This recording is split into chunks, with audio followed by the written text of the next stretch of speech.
Ons het sopas ons eerste Moderamen vergadering vir 2025 afgehandel. Ons kom uit al die streke van die Sinode van Wes-Kaapland bymekaar. Ons kom so 2 keer 'n jaar bymekaar en ons bly heeltyd bewus daarvan. In die eerste plek kom ons in die teenwoordigheid van die lewende Here bymekaar. So dit is op die ou end 'n ontmoeting met God. Die hele spiritualiteit van die vergadering, glo ons, hoop ons, is altyd met die wete, dis 'n ontmoeting met die lewende Here. Ons dink oor ons roeping, ons dink baie beslis oor die tyd waarin ons geroep word. Ons het ook die voorreg gehad, 'n groot deel van ons samekoms het gegaan oor die viering van die geloofsbelijdenis van Nicea, 1700 jaar gelede. Maar dit was nie net 'n herdenking nie, dit was 'n terugkyk, 'n waarderende terugkyk, maar ook as mense wat hoor hoe die Here ons steeds nooi om dit te beliggaam wat ons bely. Ons is 'n belydeniskerk, maar ons woorde moet oorgaan in hoe ons dit in dade en in 'n lewenstyl uitleef.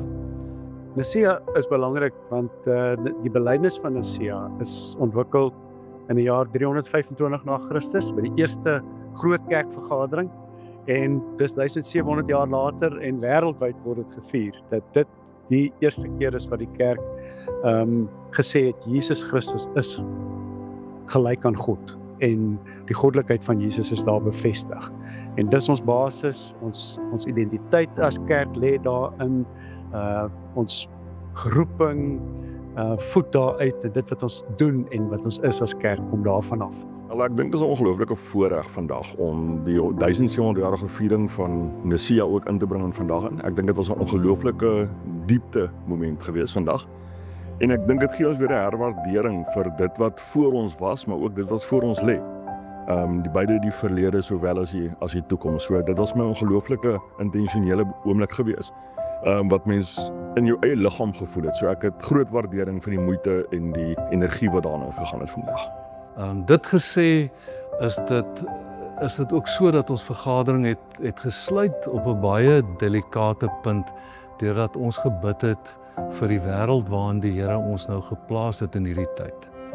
Ons het gebid vir families van kollegas. Ons dink aan die Bekes familie, waar een van ons kollegas by Badisa in 'n tragiese ongeluk gesterf het saam met haar 2 kinders. Ons dink aan 2 predikante kollegas, daar die Riebeek Vallei, Jannie Engelbrecht, sy familie, ons dink aan Ryk Brink en sy familie, en ons weet die Here gee ook troos in hierdie tyd.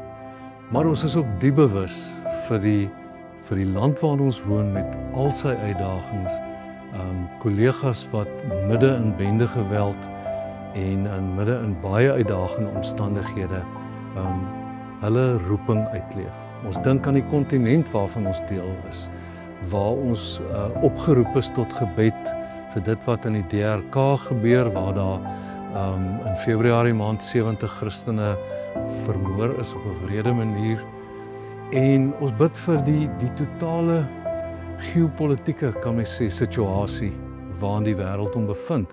'n Wêreld wat al hoe meer gepolariseerd raak. Die konflik in die Midde-Ooste, die konflik tussen Oekraïne en Rusland, en dat ons regtig in gebed bly teenoor die Here wat ons roep oor eeue, maar baie beslis ook as mense wat sê ons glo ons kan midde in dit steeds bely Jesus is die Here.